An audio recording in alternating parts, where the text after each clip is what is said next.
how bad it is. But in this case, they wouldn't do it.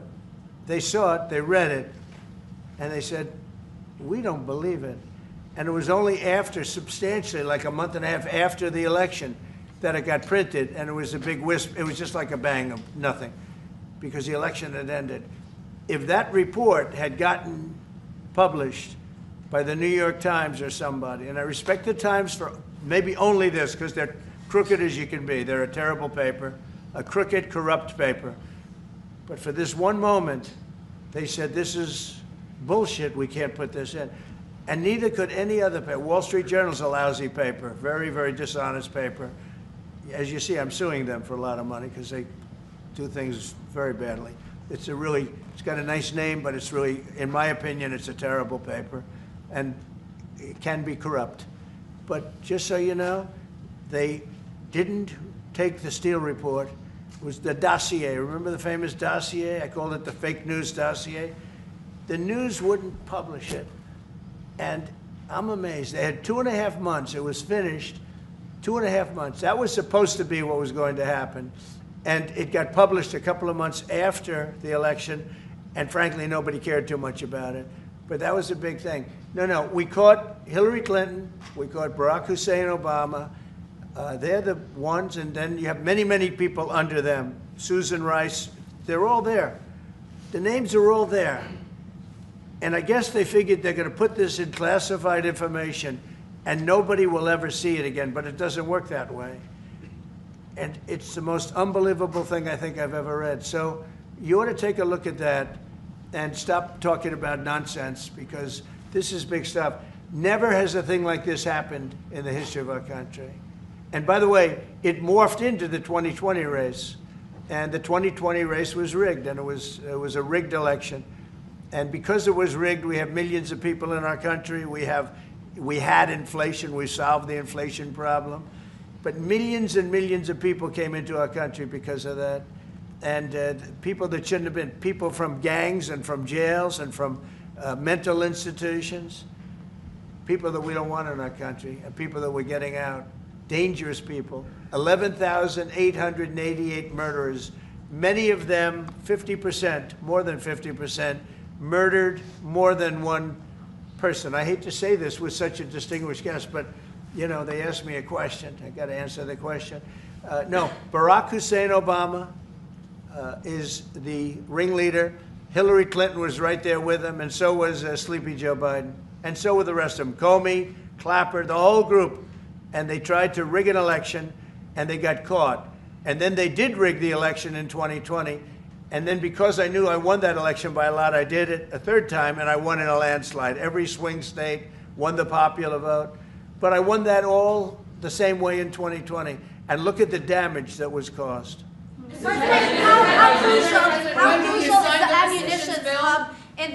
How crucial is the ammunition hub that the U.S. plans to build in Subic and the Luzon corridor, considering that these will be built in areas that hosts strategic ports as well as military air bases? You're talking ammunition?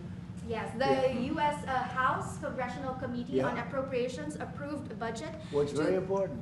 Otherwise, we wouldn't have approved it. Sorry? Yeah, it's very important. Otherwise, we wouldn't. We need ammunition. We're going to end up in a few months, we'll have more ammunition than any country has ever had. We're going to have more missiles than any country has ever had. We're going to have all the speedy missiles. We'll have the speedy ones, the slow ones, the accurate ones, the ones that are slightly less accurate. We have everything. But we will have more ammunition than any country has ever had. It's very important to me. Okay. Go ahead, please, Red. Sir, when you say that you're close to making a trade deal, what gaps remain?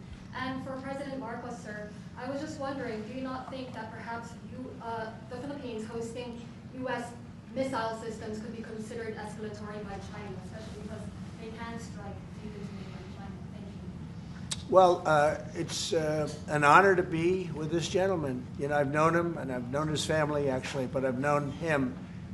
And I assume you're from the Philippines? Are you from the Philippines? Yes, sir. That's good.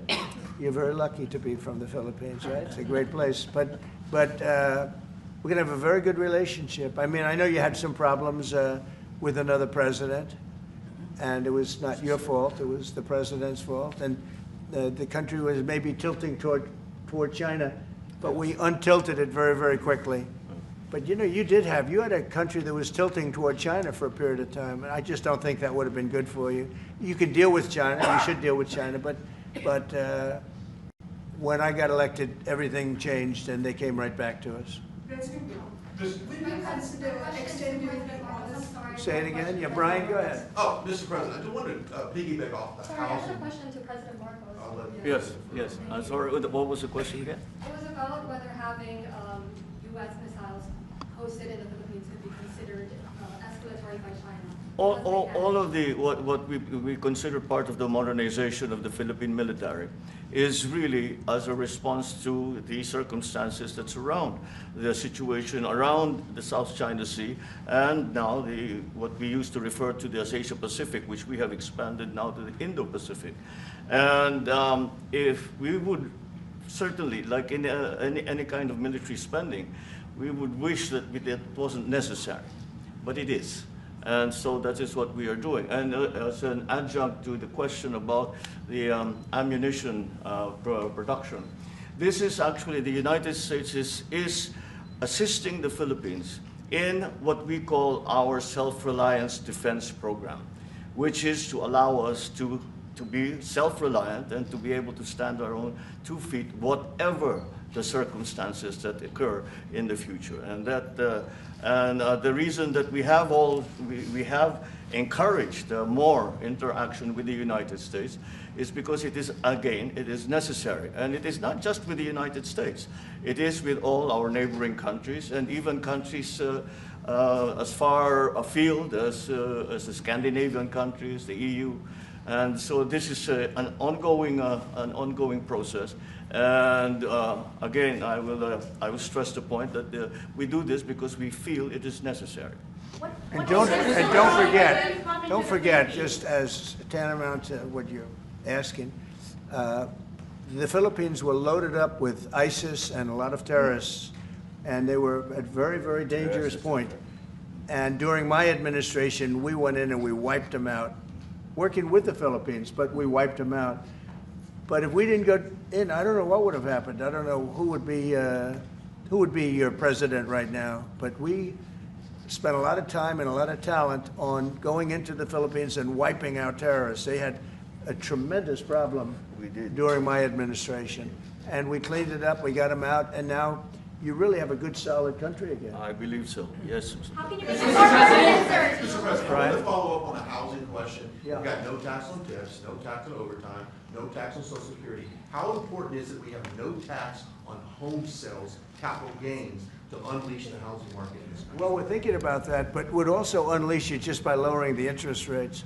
If the Fed would lower the rates, we wouldn't even have to do that. But we are thinking about no tax on capital gains on houses.